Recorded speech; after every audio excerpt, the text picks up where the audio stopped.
निधि की शादी किशन नगर में जतीन के साथ हो जाती है। उसकी 2 सास थी, एक तो उसकी सास और एक उसकी दादी सास। निधि स्वभाव में बड़ी ही चंचल स्वभाव की थी और ये बात उसकी सास को बिल्कुल पसंद नहीं थी। एक दिन निधि हेडफोन लगाकर गाने सुन रही होती है और नाच रही होती है। तभी उसकी सास वहाँ आ जाती है। It's the time to disco, कौन मिले देख किसको, It's the time to disco। निधि जैसे ही मुड़ती है, उसकी सास वहाँ खड़ी होती है। वो अपनी सास को देखकर नाचना बंद कर देती है। मम्मी जी, मैं ना बस थोड़ा। नहीं बहू, और नाचो, पूरे दिन रात एक कर दो प्रैक्टिस में।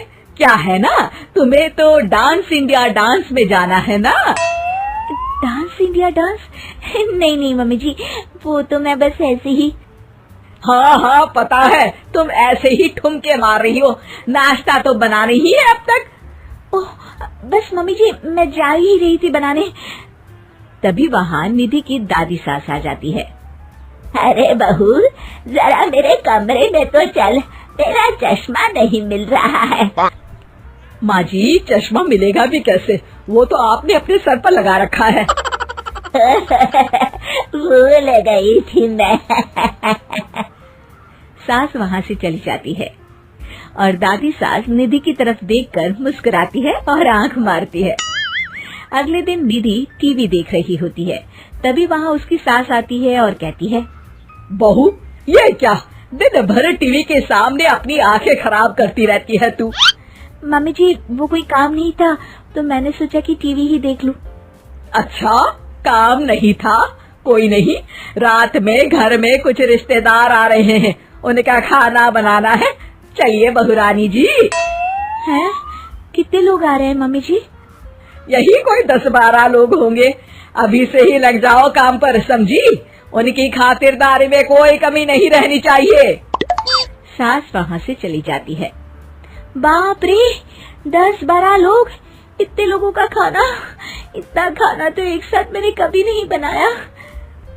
निधि रसोई में जाती है और सब्जी काटना शुरू करती है। सब्जी काटते हुए काफी वक्त बीत जाता है। तभी उसकी सास आती है। ये क्या, अभी तक सब्जी ही काट रही है? अरे अभी तक तो सब्जी बन भी जानी चाहिए थी। जल्दी जल्दी हाथ चलाओ बहू, मैं जरा मार्केट जा रही हूँ। सास चली जाती है।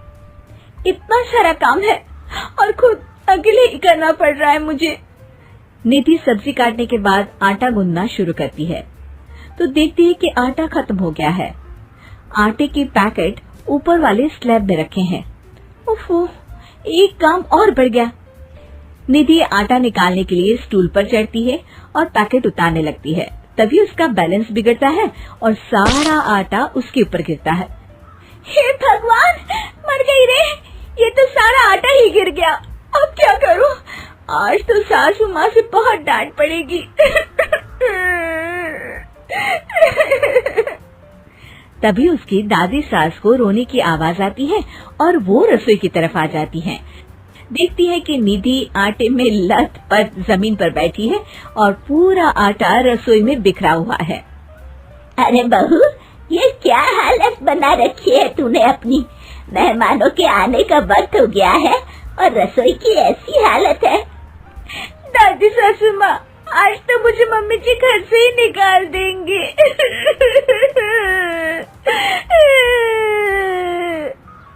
ओफो, रोना बंद भी करो और जल्दी से सफाई शुरू करो।